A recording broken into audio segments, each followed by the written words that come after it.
Pak, yang paling menyulitkan untuk menyelesaikan suatu kasus itu biasanya dari mana, Pak? Biasanya. Karena jadi gini, contohnya nih yang menyulitkan, misalkan contoh yang kasus yang saat ini misalnya, kayak menyangkut dengan kolega kita. Nah itu kita susahnya, wah ini harus dicari jaksa yang memang belum pernah berkaitan kerja dengan orang tersebut. Jadi kita harus teliti latar belakang. Latar belakang jangan sampai ada konflik of interest.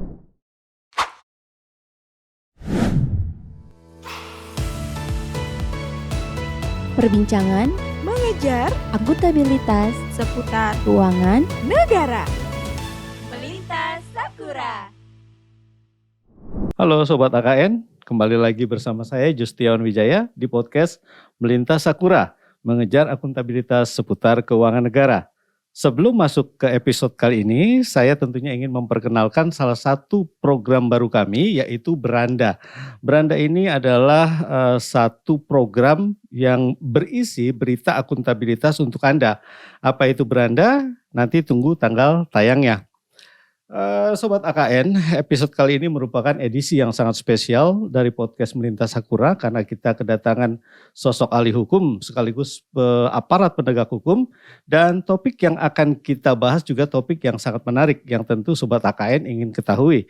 Salah satu yang akan kita bahas adalah tentang restoratif justice atau keadilan restoratif. Apa itu restoratif justice? Biar ahlinya nanti yang menjawab, dan kita tunggu bagaimana nanti tamu kita menjelaskan tentang restoratif justice tersebut. Tetapi sebelum saya perkenalkan, seperti biasa saya akan bacakan sebuah quote yang pernah dipopulerkan oleh Martin Luther King Jr. Quote-nya begini, ketidakadilan dimanapun merupakan ancaman bagi keadilan dimanapun. Dan hukum yang tidak adil bukanlah hukum yang sama sekali. Sobat AKN, mari kita sambut bersama narasumber spesial kita kali ini, Dr. Reda Mantopani, SH LLM. Beliau adalah Kepala Kejaksaan Tinggi Provinsi DKI Jakarta. Pak Reda, apa kabar? Baik, Pak Iwan. Baik ya, kita santai aja Pak. Ya. Nah, Pak Reda ini, Sobat AKN, ini saya kenal beliau sudah cukup lama, tapi mungkin ada juga yang belum kenal dengan siapa sih Kajati kita, seperti apa sih sosoknya. Mungkin Pak Reda bisa jelaskan sedikit mengenai profil Bapak dan sepak terjangnya di dunia hukum. Terima kasih Pak Iwan. Saya nama lengkapnya tuh dengan titelnya nih, Dr. Reda Mantopani, SH LLM. Oke, LLM. Ya, oke. Saat ini menjabat sebagai Kepala Kejaksaan Tinggi DKI.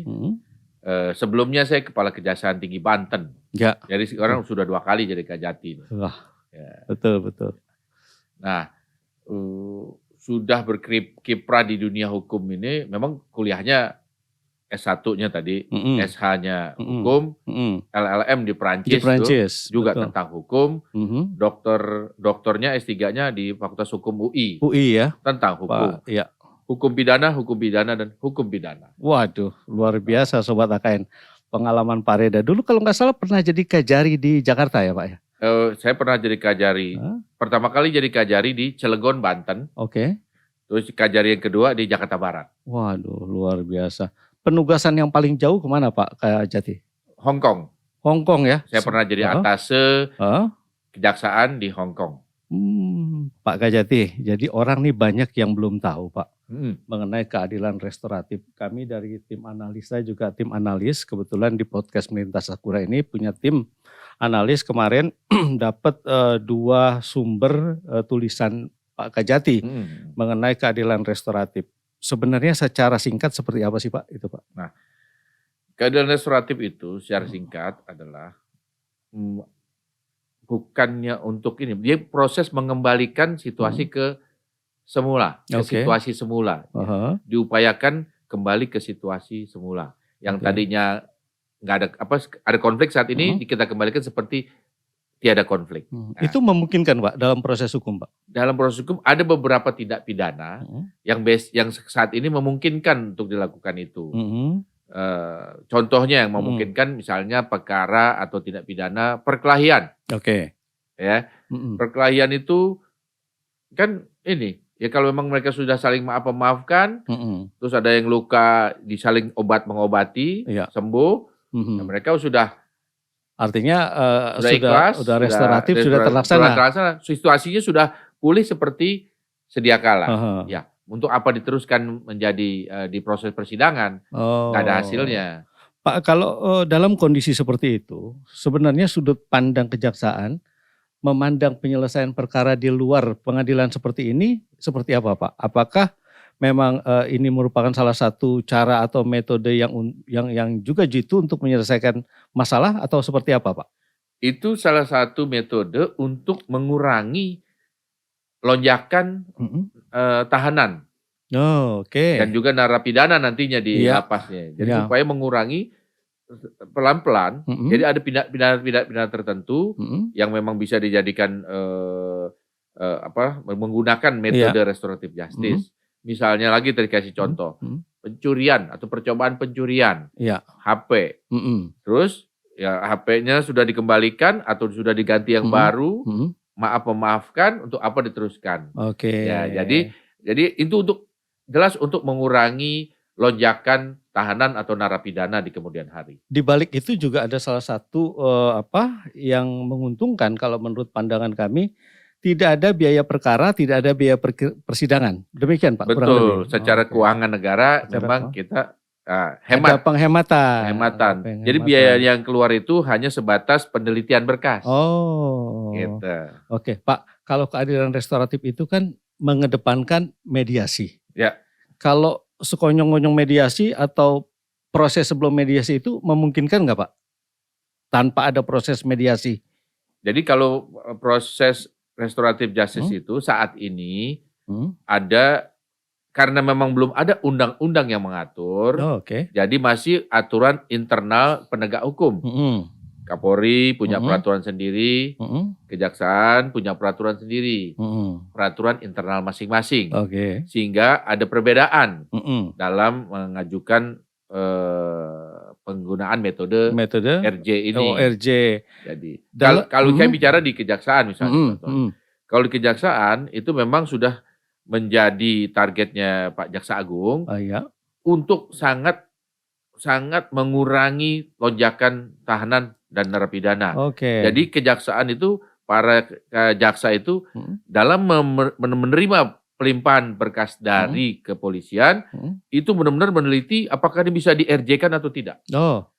Para jaksa akan menawarkan untuk mendamaikan orang-orang yang berselisih ini. Itu sampai diminta para jaksa ini untuk menawarkan kepada korban terlebih dahulu, di mana apakah ada kemungkinan memang memaafkan, terus juga kepada pelaku ada saling memaafkan, udah langsung diproses. Bisa RJ. langsung dieksekusi untuk RJ.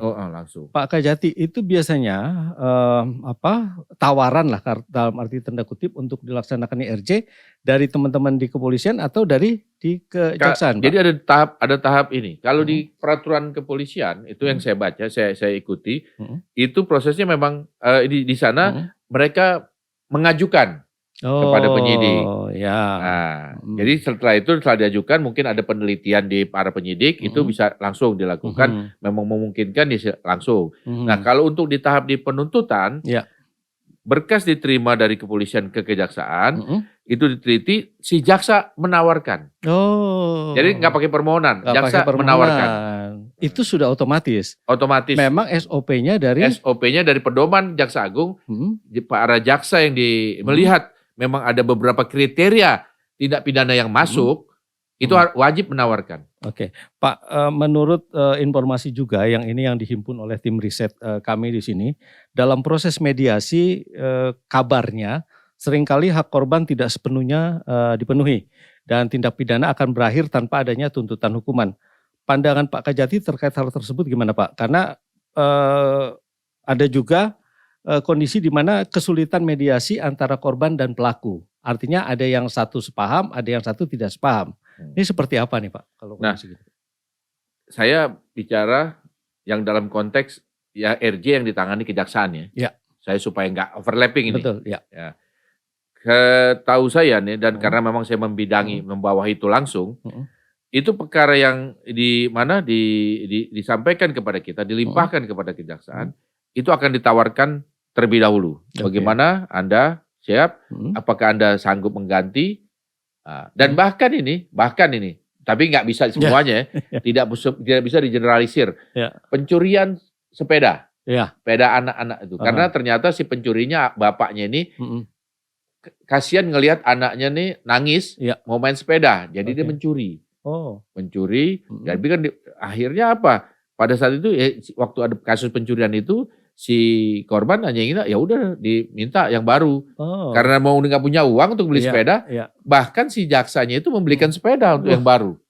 Sampai seperti itu. Sampai seperti itu. Perjuangannya ya. Karena apa? Karena tadi pimpinan kami Pak Jaksa Agung itu sedang membentuk karakter para jajarannya di bawah jajaran, membentuk karakter humanis. Pendekatan yang berbeda. Humanis. Untuk perkara-perkara tertentu wajib mendamaikan. Gitu. Pak, tadi sempat disinggung bahwa RJ ini ada kaitannya mungkin dengan hal-hal yang terkait setelah penuntutan, seperti misalnya orang yang sudah yang akan menjalani hukuman ini. Kalau dikatakan atau disampaikan bahwa RJ terkait erat dengan permasalahan over capacity lapas, kira-kira gimana Pak? Kalau RJ yang kita laksanakan, yang jelas dia belum pernah dihukum sebelumnya. Dia salah satu syaratnya adalah dia belum pernah dihukum sebelumnya. Yang kedua juga ada tindak pidana tertentu yang berkaitan dengan individu. Dengan juga saat ini pimpinan kami Pak Burhanuddin, Pak Jaksa Agung membatasi memang dengan beberapa kriteria untuk kasus-kasus yang melibatkan uang cilik lah ini. Itu lebih prioritas. Seperti yang tadi pencurian handphone kecil, pencurian sepeda itu, dan mereka sebenarnya kan memang tidak niat seperti itu, tidak ada niat untuk itu. Betul, karena ada beberapa kasus pencurian bahan makanan, hasil kebun misalnya ya, itu bisa untuk langsung. Bahkan kalau memang dia tidak sanggup gantinya, itulah akhirnya membentuk jaksanya yang terkadang memberi ganti. Itu kejadian, bahkan di Jakarta itu kejadian. Luar biasa. Kalau untuk kasus narkoba dan korupsi nggak ada ampun? Itu kalau narkotika ada rezim tersendiri. Itu di Undang-Undang Narkotika. Itu mungkin masuk melalui rehabilitasi. Rehabilitasi. Kalau narkotika itu bukan bedanya, bukan jalur di sini. Sangat berbeda. Sesuatu yang sangat berbeda. Ini kasus yang ini pada umumnya adalah klaster orang dan harta benda. Jadi kaitannya dengan individu ada permasalahan. Jadi harus ada saling memaafkan. Betul. Kalau pelanggaran SARA itu susah, siapa yang maafin kalau gitu kan. Pak Kajati, sebelum kami kegiatan kita hari ini, kami sudah menghimpun beberapa pertanyaan, lalu beberapa masukan.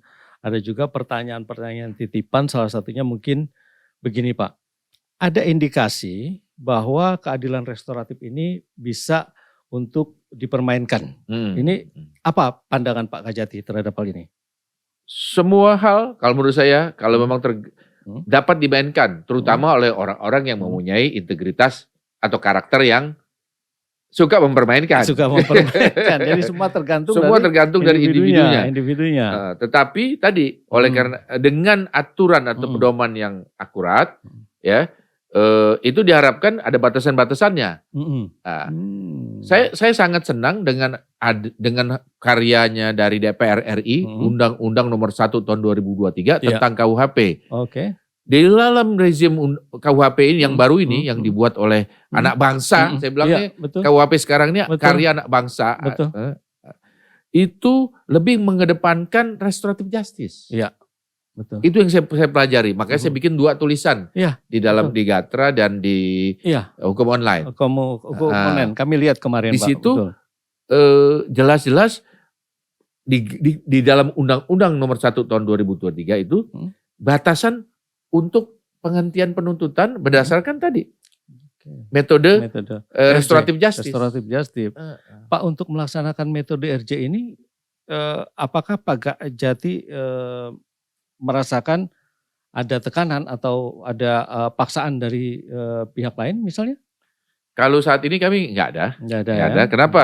Karena Pak pimpinan kami itu memang memberikan pedoman untuk pelaksanaan Oh, RJ. oke.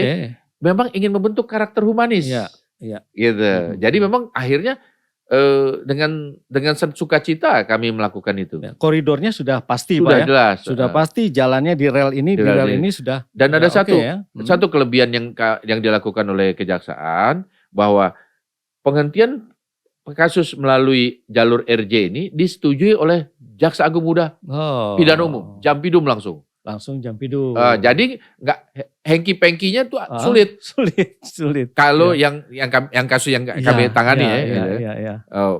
Yang di bidang pas kasus sudah dilimpahkan ke kami, Oke. kami itu persetujuannya Jaksa Agung Muda Jaksa Pidana Agung Umum. ada. Jadi bukan Kajati atau Kajari Pak ya? Bukan. Bukan ya, langsung kepada Jampidum. Jampidum. Dan dibahas kita ada Kajari, ada Kajati, ada Jampidum. Setiap hari itu Jampidum mengurus RJ luar biasa itu. Berapa total kasus RJ Pak per hari Pak?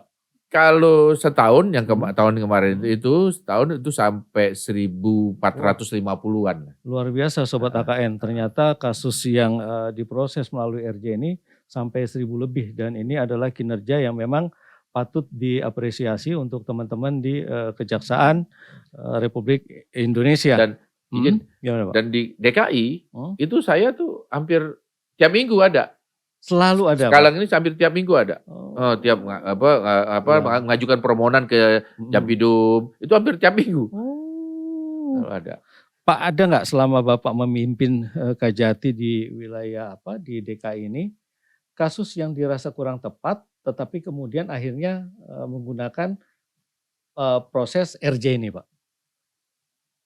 Kasus kurang tepat gimana maksudnya? Maksudnya gini, harusnya masalah ini tidak boleh di RJ-kan, tapi kemudian tiba-tiba terjadi RJ untuk kasus yang harusnya tidak boleh itu.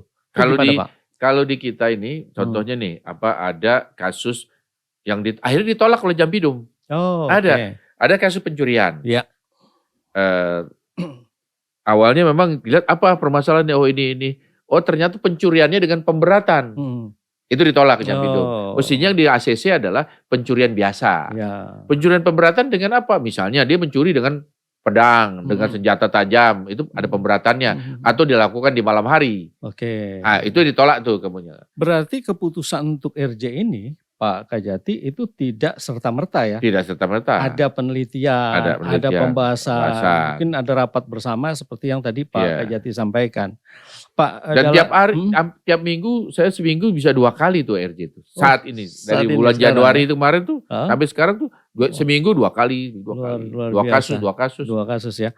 Pak Kajati, di dalam satu tulisan Bapak itu menulis, kalau saya tidak salah baca, bahwa keadilan restoratif itu sifatnya parsial, Pak. Sifatnya parsial. Jika tetap dengan kondisi demikian, sebenarnya dampaknya seperti apa, Pak? Apakah selanjutnya diperlukan aturan bersama atau ada solusi lain yang kira-kira bisa lebih memudahkan? Nah, yang saya maksud parsial di sini adalah penyidik punya aturan sendiri, Kejaksaan, penuntut umum punya aturan sendiri, Mahkamah Agung punya aturan sendiri. Itu yang secara parsial saya bilang, makanya metodenya beda-beda. Di penyidik ngajuin permohonan, di penuntut umum ditawarkan. Nah, itu kan beda cara itu. Sesuatu yang berbeda. Terus mungkin juga nanti di sini di penyidik tindak pidananya apa aja, belum tentu di sini sama. Nah, itulah perlunya tadi keselarasan. Apa sih? Bagaimana selarasnya? Sebenarnya sudah ada rambu-rambunya di Undang-Undang Nomor 1 Tahun 2023 itu di pasal 132. Di situ dijelaskan bahwa penghentian penuntutan dapat diselesaikan melalui tadi mekanisme proses di luar peradilan atau RJ lah. Tetapi harus diatur melalui undang-undang. KUHP yang sekarang itu mesti menelurkan lagi atau melahirkan lagi namanya undang-undang tentang proses proses penyelesaian perkara di luar peradilan. Nah, ini harus ada undang-undang lagi. Ini DPR. Baliknya DPR nih. Ini yang Sobat AKN juga harus ketahui, bahwa sebenarnya panjang perjalanan untuk memutuskan apakah dia bisa RJ atau enggak gitu, Pak ya. Itu yang kita kan yang untuk ke depan ini. Yang untuk ke depan DPR harus berada di depan ini. DPR khususnya balik ini. Balik ya. Iya, karena KUHP sudah mengamanatkan Mm-mm. harus ada undang-undang RJ. Oke. Ya. Harus dibuat segera. Harus dibuat segera dibalik Pak. Masuk ke dalam ini Pak, ke dalam prolegnas mungkin ya, di prolegnas Karena kalau sekarang, kalau Mm-mm. RJ yang sekarang, penyidik punya peraturan Kapolri. Iya. Penuntut umum punya peraturan Jaksa Agung. Beda-beda. Betul, betul. Iya. Betul. Nggak- Sementara jalannya kadang-kadang harus bersatu. Jadi Sementara aturannya berbeda. Beda. Yang ngatur beda gitu. Nah, walaupun sekarang akhirnya bisa jalan juga, tapi kan seperti terpaksa Iya, gitu kan. betul. Oleh karena itu, dengan adanya Undang-Undang 1 tahun 2023 yang mengamanatkan ya untuk mengatur tentang RJ tadi, Oke. maka kita dorong nih, kita support juga Betul, betul. balik untuk mengkaji. Iya, betul. Ya Pak Kajati, kebetulan kami di Badan Keahlian, ini kan adalah Pusat Kajian Akuntabilitas Keuangan Negara nih Pak. Kami sudah melakukan riset di beberapa daerah, di beberapa wilayah. Salah satu hambatan pelaksanaan keadilan restoratif ini biasanya masih keterbatasan dalam hal anggaran Pak. Karena ada biaya pemanggilan, survei lapangan, publikasi pelaksanaan keadilan restoratif. Kalau di Kajati sendiri gimana Pak? Anggarannya cukup Pak ya? Anggarannya, jadi kembali lagi, kalau kita paling tadi anggaran yang keluar memang ada pemberkasan itu. Kan memang yang kita undang kan hanya dua pihak. Si pelaku dengan keluarganya, korban dengan keluarganya. Oh. Sederhana sebenarnya. Cuma dua pihak. Sekali, ya. Jadi itu pihak terkait itu adalah pihak keluarganya. Ya. Karena kan yang damai tidak cukup aja si pelaku ini. Yang sakit hati bisa juga kan keluarganya juga kan. Betul. Nah, mereka harus damai itu. Ya. Kadang-kadang memang ada biaya kalau misalkan keluarganya jauh. Terutama sih kalau si pelaku tindak pidananya anak hilang. Anak hilang tau gak anak hilang? Udah gak dicariin sama keluarganya. Luar biasa. Iya. Jadi kita mesti cari di keluarganya nih. Iya kan? Itu biaya yang mungkin muncul agak mahal di situ. Pak Kajati, ini kita beralih sedikit soal keuangan negara nih Pak. Bulan Desember kemarin, menurut data kami, Kajati DKI ini berhasil menyelamatkan uang sekitar 7,6 triliun uang negara sepanjang tahun 2022. Boleh nggak Pak diceritakan sedikit hambatan dan tantangan di balik prestasi itu Pak? Oh iya, yang jelas itu prestasi loh Pak. Itu iya luar prestasi. Biasa, Terima kasih. Ya. Jadi kami itu kan di sini ditugaskan oleh pimpinan Jaksa Agung Republik Indonesia Pak Burhanuddin itu bertugas di Jakarta untuk mengamankan, untuk menjaga kestabilan pemerintah provinsi. Ya. Jadi kita nggak cari-cari kesalahan pemerintah provinsi nih.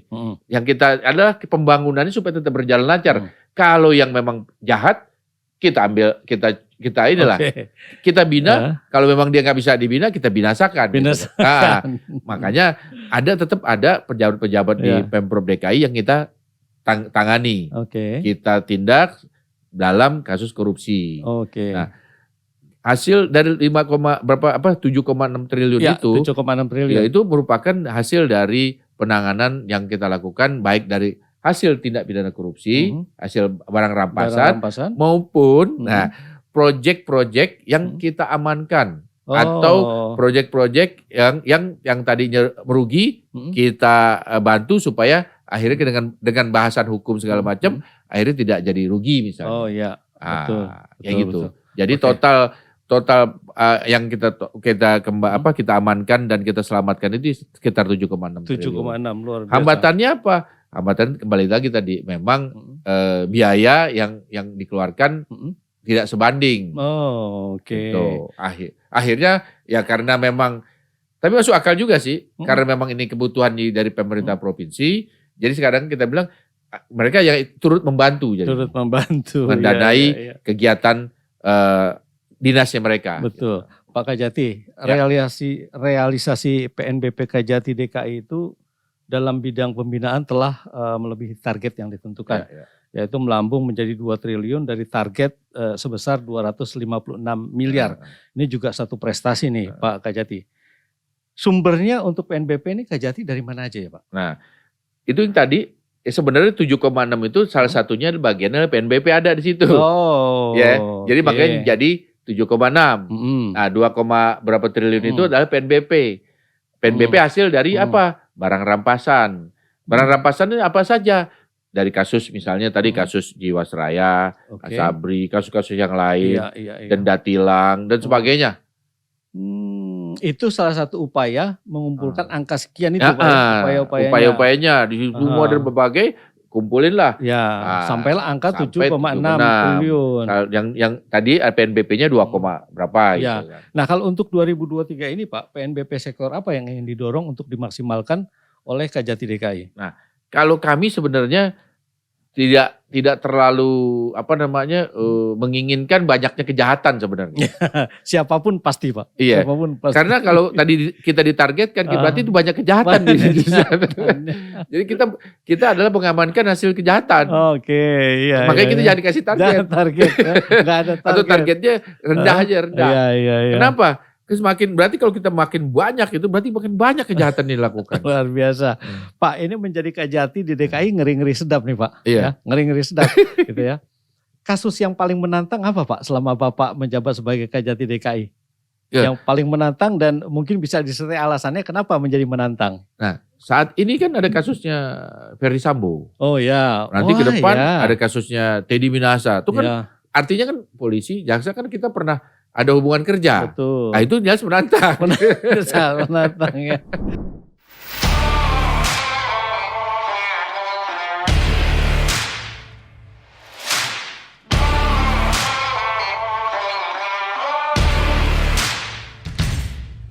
Pak Kajati, dukungan apa Pak yang diharapkan teman-teman Kejaksaan Tinggi dari DPR nih Pak?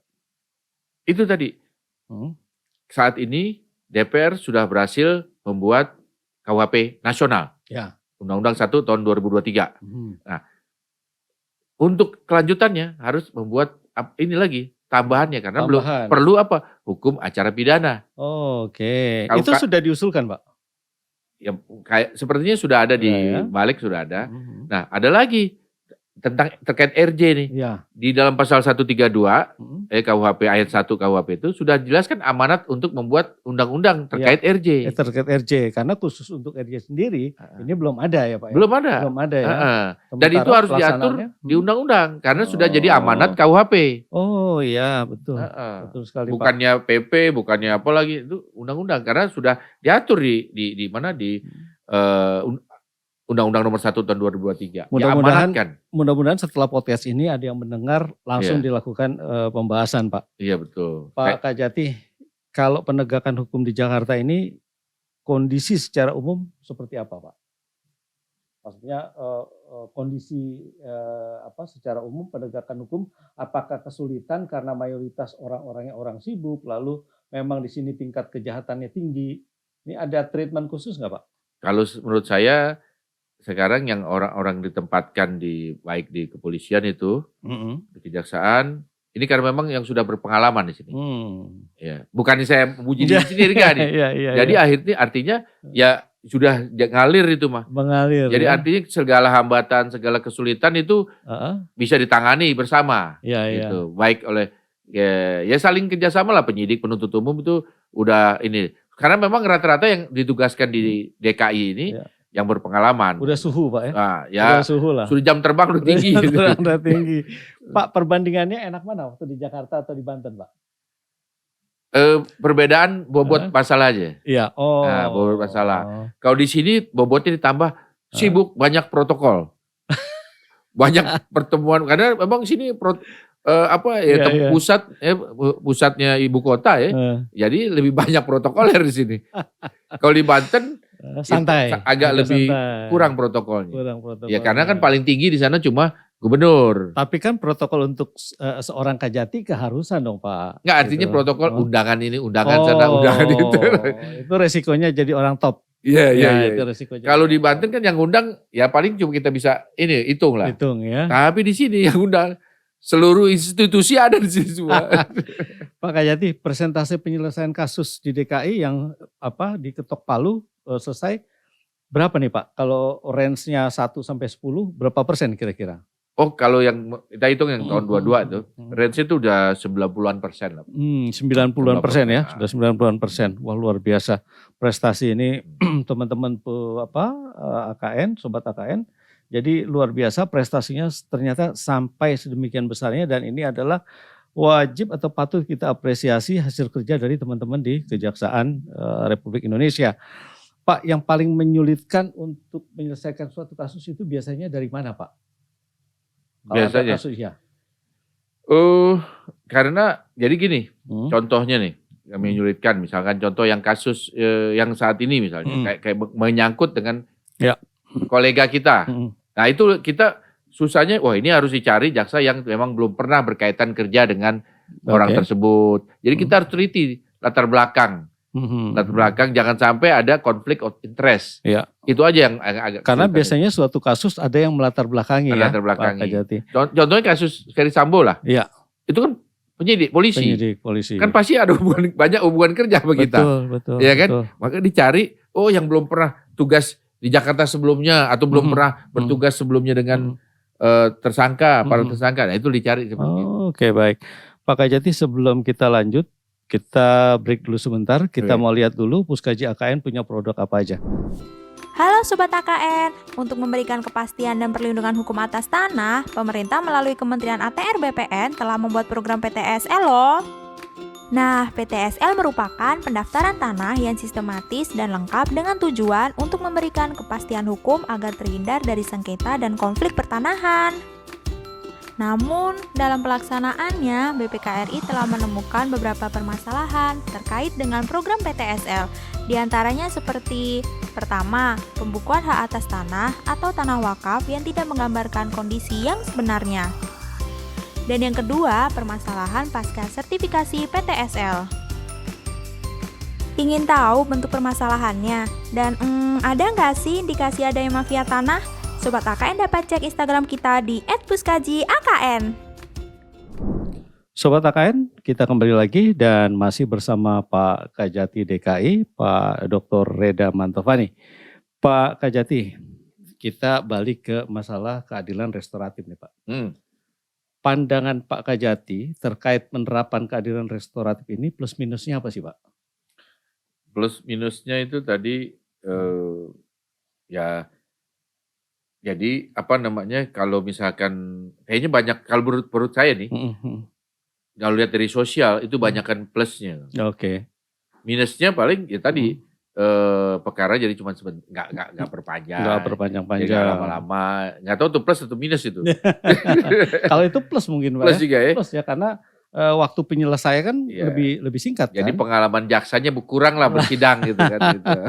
Kalau tantangan dan kendala Pak dalam penerapan keadilan restoratif ini? Karena Karena ini kan ada tadi pelakunya, keluarganya ini Pak. Oke. Keluarganya kan kita juga mesti hubungi. Nah kalau keluarganya nggak berkenan, Iya. padahal korban misalkan udah berkenan nih, keluarganya nggak berkenan.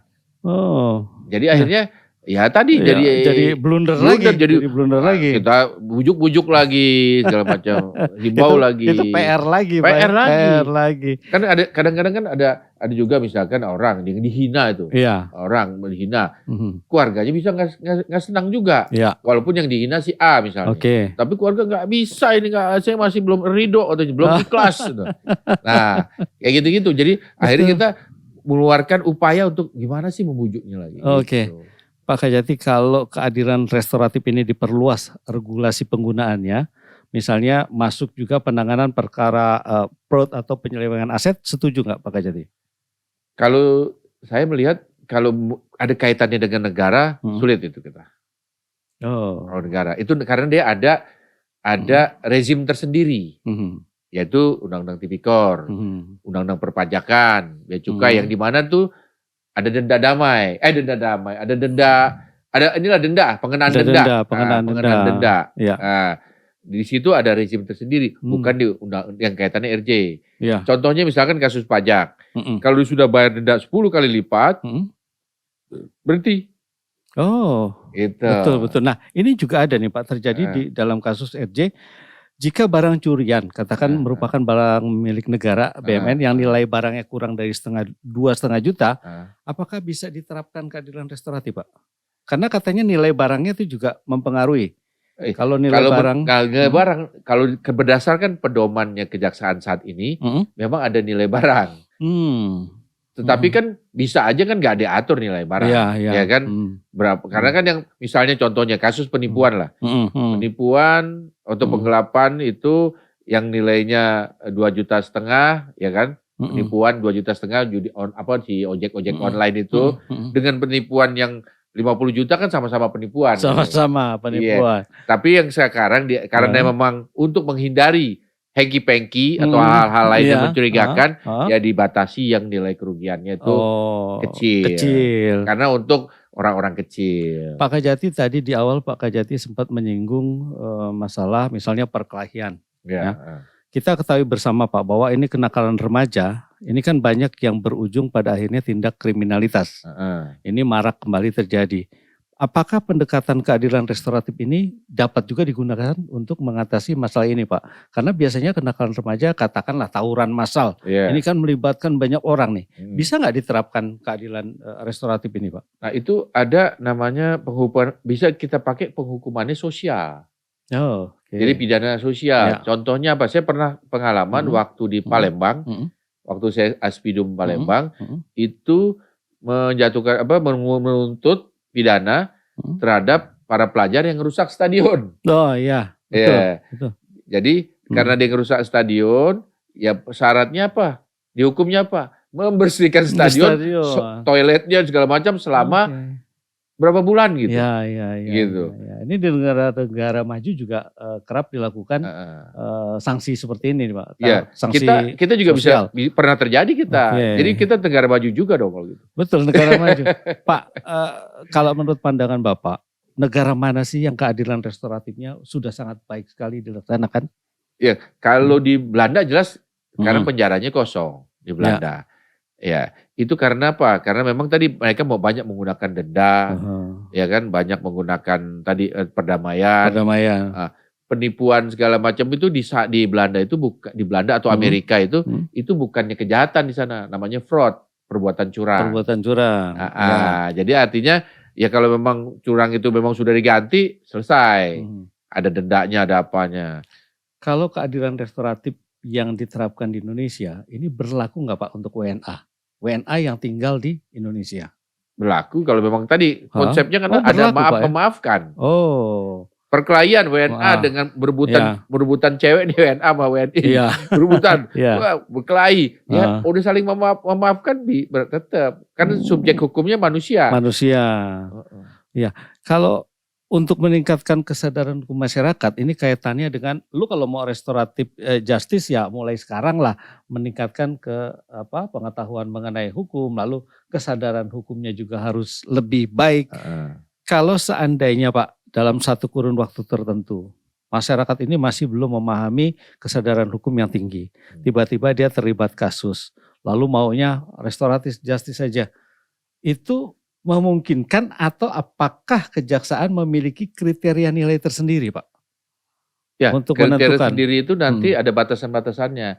Tindak pidananya jenisnya apa aja. Gitu. Terus tadi kan Pak Iwan sudah bilang ada batasan biaya, batasan kerugian, nilai kerugian. Terus orang ini udah pernah dihukum atau belum? Jadi ada persyaratannya. Itu pasti akan ada rekam jejaknya. Ada ya, rekam jejaknya dulu. Ada rekam jejak. Pak, terkait perlunya integritas bagi aparat penegak hukum kayak tadi bahwa kejaksaan ini kan teman-temannya adalah Polri, TNI. Integritas yang Bapak lihat sekarang sudah berjalan dengan baik atau belum? Sejauh ini saya lihat sejauh ini sudah berjalan baik lah. Saya nggak berani bicara yang di luar kejaksaan, ya kan.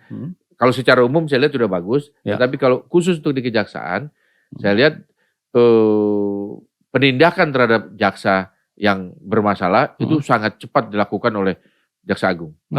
Jadi sekarang sebagian besar udah mikir khususnya memikir 2-3 kali untuk melakukan hal-hal yang aneh di kejaksaan. Kalau polisi kan punya propam Pak, Propam. untuk menangani masalah polisi-polisi yang nakal lah katakan.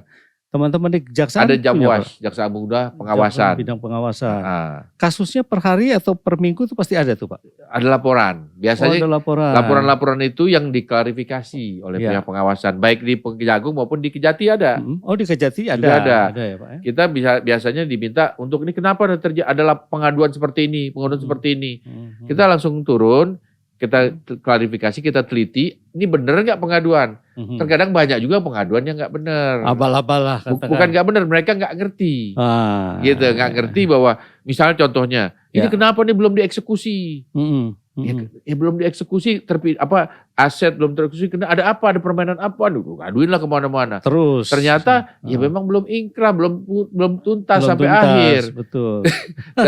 Dan juga harus ada, misalnya kan di bank kan Ya. kita harus ini juga, mesti kasih tahu juga, Ya. misalkan nilainya seberapa, nanti kolaps banknya. Betul. Misalkan nilainya ada nilai yang bisa MM-an gitu, Mhm. kita harus kasih tahu jauh-jauh hari sebelumnya. Mhm. Jadi nggak harus ada tata caranya lah. ada tata caranya. Pelaporan itu belum tentu memang benar pelaporannya. Hmm. Tapi kalau memang ternyata memang benar, itu tidak sungkan-sungkan kami tidak lanjuti itu. Ya, ya. Pak Kajati, kalau untuk menentukan hakim atau jaksa yang bertugas memutus suatu perkara, ini ada juga nggak Pak? Bukan intervensi, tapi arahan atau bimbingan dari Jampitsus misalnya, Pak. Kalau untuk menentukan suatu kasus misalnya, kasus A, jaksa atau hakimnya ini, ada nggak Pak seperti itu, Pak? Memang dari awal, seperti contohnya kasus Ferry Sambo tadi, saya ulangi lagi. Ya. Memang sudah ditentukan, yang nanganin ini adalah si A, B, C, D, E. Nunjuk si A, B, C, D, E ini ada penilaian tersendiri. Oh, oke. Dilihat rekam jejaknya. Mhm. Ini pernah ada hubungan kerja nggak dengan tersangka atau para tersangka? Itu salah satunya. Iya, Terus gimana kualitasnya, dia pernah ada pengaduan buruk nggak terhadap dia? Ya. Karena- Tidak berafiliasi artinya, Pak. Tidak ada berafiliasi. afiliasi, ya. Itu yang pertama Afiliasi. diupayakan itu. Ya, Gitu. ya, Tapi betul. walaupun misalkan ada afiliasi pun, itu dilihat lagi integritasnya pernah tercemar nggak dulu, pernah ada pelaporan nggak terhadap orang ini. Mhm. Itu khusus untuk Wah, luar kasus-kasus biasa. yang menarik Yang perhatian. menarik ya. Ah. Luar biasa Sobat AKN. Kalau mungkin kemarin kita nggak tahu, ternyata saat ini kita sudah diinformasikan oleh Pak Kajati. Pak Kajati, bentuk kesadaran hukum masyarakat yang bagaimana yang diharapkan oleh Kejaksaan Tinggi, Pak? Itu yang jelas agar Mhm. masyarakat ini lebih Hmm. mengenal hukum, Mhm. yaitu lebih kritis juga, nggak ada masalah, malah lebih bagus, lebih Ya. kritis. Kenapa? Jadi akhirnya aparat penegak hukum jadi bekerjanya lebih Betul. hati-hati, Lebih hati-hati. karena masyarakat jadi kritis. Ya. Jadi masyarakat diminta untuk lebih mengenali hukum, Oke. agar bisa Ya. kritis Ya. terhadap aparat penegak hukum Atau produknya. atau produknya. Ah. Secara rutin ada evaluasi terhadap itu juga ya Pak Kajati, atau program sosialisasi misalnya. Ada ya. Ini Ah. kalau khusus di Kejaksaan Tinggi, Mhm. ya kan, DKI, Ya. DKI, kami Ya. sudah bahkan ngajak Komisi 3 DPR RI Ah. yang dapilnya di wilayah DKI Oh. untuk ikut serta sosialisasi. Oh. Ah, Bagus ini Pak programnya. Iya. Artinya ada perlibatan langsung ya. Keterlibatan langsung Ah. para anggota DPR Komisi 3, Hmm. karena kami kenapa Komisi 3? Iya, betul. Karena kami partner kerja kami adalah Komisi 3. Komisi 3, Nah, ya. Tapi kami batasi lagi wilayah dapilnya di DKI Oh, oke. Sesuai dengan sesuai dengan Apa? daerah pemilihan mereka. daerah pemilihan. Jadi Ya, kami ya. ajak untuk sosialisasi. Saya bilang kenapa saya mengajak mereka? Hmm. Karena pertama tanggung jawab mereka juga Iya. terhadap warga. Iya, Iya kan? Iya, betul. Bukan Pak, cuma betul, kami Pak. nih. Iya. Kita ajak sosialisasi masalah apa? Masalah undang-undang ITE, Mhm. Iya, betul. informasi Transaksi transaksi elektronik. elektronik. Iya. Kenapa? Karena bahayanya orang main medsos, klak klik klak klik klak klik. Betul. Memang pertama ini adalah apa namanya? Aha. Bagus kan gitu. Bagus. Tapi ntar akhirnya jadi Ya. musibah. Jadi musibah. Memang harus bijak kita. Main-main harus ini bijak. berkah kan, kita dapat Betul. berkah. Berkah, bisa berhubungan dengan orang yang jauh udah lama. Tapi ini juga klik bisa jadi musibah. Musibah. Bisa dapat berkah, bisa dapat musibah.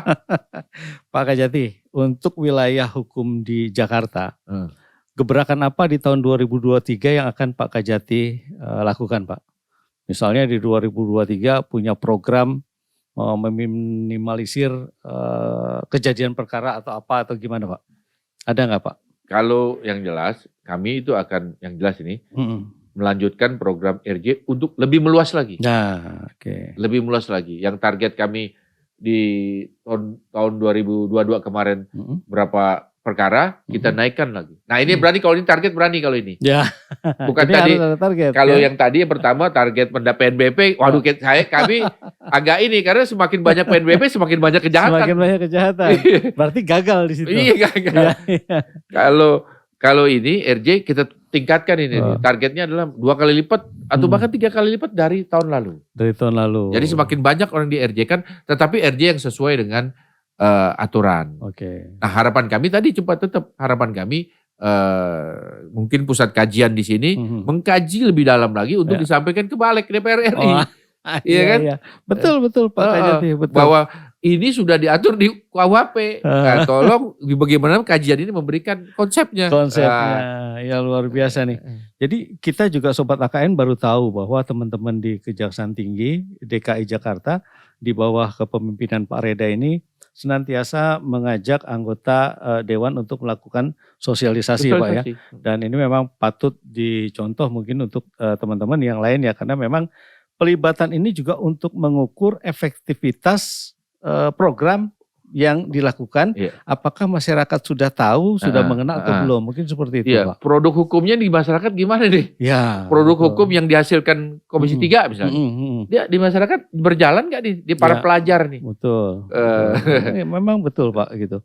Ada rencana nggak Pak bikin coaching untuk mahasiswa-mahasiswa hukum misalnya Pak yang sedang dalam proses, mereka kan taunya selama ini mungkin teori atau sekalinya praktek mereka hanya lihat persidangan di pengadilan. Kira-kira ada nggak program Kajati? Nah, ini juga sekalian informasi nih. Ya, boleh Pak. Untuk teman-teman mahasiswa yang menjelang yang memang masih menjelang skripsi itu kan banyak waktu tuh. Betul. Minta kampusnya, universitasnya mengajukan surat kepada Kejaksaan Tinggi DKI atau Kejaksaan Negeri setempat ya untuk mengikuti magang. Nah, mungkin di sini juga ada magang. Ada. Nah, magang, nanti magangnya di bidang apa? Nanti kita puter. Misalkan ada yang ikut magang kemarin itu ada dari satu kampus 5 orang. 5 orang kita puter nanti itu bidangnya masing-masing tuh. Nanti dia di Pidum, Pitsus, Intel segala macam, puter terus itu. Betul. Jadi informasi mereka sebelum lulus mereka udah tahu. Dan bahkan kita ajak ke pengadilan. Untuk menghadiri sidang, minimal bawa berkas lah minimal. Iya. Luar biasa. Kalau ada yang magang mau jadi Kajati DKI boleh nggak Pak? Nah, itu berat kalau Itu itu. Karena jadi Kajati DKI harus asesmen terbuka dulu. Harus asesmen di terbuka. Di kejaksaan di depan pimpinan dan open bidding Pak. Open bidding ya. Syaratnya salah satunya mungkin harus murah senyum, nah, suka bercanda, itu kan kriteria Pak Kajati kan. Gitu. Jadi nggak stres-stres banget. Nggak gitu. stres-stres banget. Kalau Kajatinya serius saja kan, di bawahnya juga. Sebenarnya kalau rambutnya ada kelihatan stresnya, banyak putihnya. Banyak putihnya.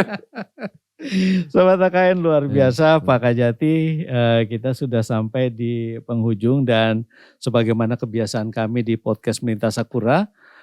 Setiap narasumber yang hadir kami akan berikan pertanyaan cepat, quick question. Mungkin Pak Kajati nanti kalau memang mau dijawab silakan, tidak pun kita akan lewati. Ada hadiahnya nih? Ada hadiahnya, nanti produser yang menentukan.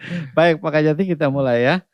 Pak Kajati, menangani tindak pidana korupsi atau menangani tindak pidana terorisme? Korupsi. Kenapa Pak? Itu tadi karena untuk anggaran. Kita supaya anggaran kita jangan bocor kemana-mana. Oke. Nah, ya. Sebab dengan anggaran kita bisa menangani apa? Pemberantasan teroris. Pemberantasan teroris. Dengan betul. Apa? Deradikalisme. Oke. Program deradikalisme bisa ditingkatkan dengan anggaran yang bersih nih. Oke. Memberatkan atau meringankan, Pak? Meringankan. Meringankan. Yakin Pak ya? Salah satunya RJ tadi. Oke. RJ kan meringankan. Iya, betul. Iya. Betul. Kalau misalkan saya nggak bilang meringankan, saya nggak akan ada Nggak RJ akan nih. RJ. Ini kalau ini jawabannya sudah pasti nih Pak. Mediasi atau tuntutan? Kalau kita kedepankan RJ, ya mediasi dulu. Tapi dalam tanda sesuai RJ. Sesuai RJ. Di luar itu? Oh itu proses hukum. Proses hukum. Pak Kajati, penyelesaian perkara dalam pengadilan atau penyelesaian perkara di luar pengadilan, Pak? Karena temanya RJ di luar proses di peradilan. Luar peradilan. Kita dukung undang-undang RJ. Ya, luar biasa Pak Kajati. Lalu Pak berikutnya nih, keadilan restoratif atau keadilan retributif? Restoratif. Jakarta atau IKN? Ini IKN, ya kalau sekarang kan fokusnya IKN, jadi kita ke IKN aja. IKN, ya. Pak Kajati mau kalau ke IKN? Kalau sudah tugas kita ke IKN. Oh, luar biasa, itulah idealisme dari seorang Kajati DKI Jaya. Keluarga atau pekerjaan Pak? Kalau begini, nah ini agak repot kalau ini kan. Kita basisnya keluarga dulu. Ya. Kenapa basis keluarga? Dengan keluarga kita dapat melaksanakan pekerjaan dengan sebaik-baiknya. Ya, betul. Jadi kalau udah urusan keluarga tenang, kerja pun enak. Kerjaan gitu, pun ya? enak. Oke, idealis atau realistis Pak? Realistis. Sidang daring atau sidang luring? Sekarang ya udah harusnya daring. Harus luring kalau sekarang. Luring, ya. Tapi kombinasi. Sekarang hybrid. Hybrid. Kadang-kadang diperlukan hybrid. Contohnya nih, ada terpidana kasus pengembangan, ternyata kasus narkotika nih. Contoh satu kasus. Ini kejadian nih saya. Dia kasus terpidana dengan narkotika. Di dalam ternyata dia masih dagang lagi. Di dalam. Kita dipindahin lah ke Nusa Kambangan. Nusa Kambangan kan ke sidang di Jakarta kan repot. Betul. Ya akhirnya hybrid.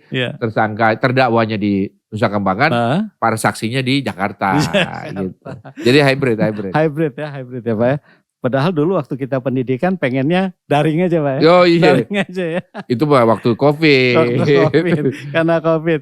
Baik, kemudian subjektif atau objektif Pak? Objektif. Oke. Mutlak atau fleksibel?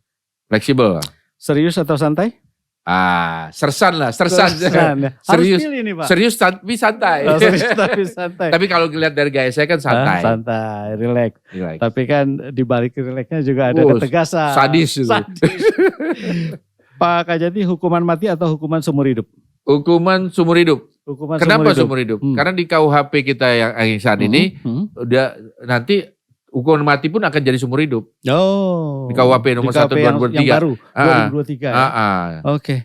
Baik Pak Kajati, terima kasih. Ini informasinya sangat luar biasa. Dan kami berharap Sobat AKN bisa memetik informasi yang ini jarang-jarang sekali Pak Kajati bersedia untuk tampil pada podcast. Mudah-mudahan ini hanya satu-satunya Pak Kajati yang mau tampil di podcast Melintas Sakura. Bukan satu-satunya, tetapi semoga Kajati yang lain ini mengikuti. Amin. Untuk tampil di sini. Dan tentunya Sobat AKN juga Pak Kajati senantiasa mendoakan agar pelaksanaan tugas di lingkungan Kejaksaan Tinggi Jakarta ini berjalan dengan baik dan lancar. Terima kasih. Sobat AKN, perbincangan kali ini dengan Pak Reda, sayangnya waktu juga yang memisahkan kita, tapi jangan sedih, nanti kita akan kembali pada episode selanjutnya dengan narasumber yang berbeda tentunya. Kira-kira siapa yang akan mau kita undang? Nah, nanti boleh komen di bawah ya. Baik, sebelum menutup podcast seperti biasa kita jargon dulu Pak Kajati, kita bacakan ini sama-sama. Ya, 1, 2, 3. Puskaji AKN, anytime, anywhere, support the parliament. Sobat AKN jangan lupa untuk share, like, comment, and subscribe. Dan sampai jumpa di episode selanjutnya. Terima kasih. Wassalamualaikum warahmatullahi wabarakatuh. Merdeka.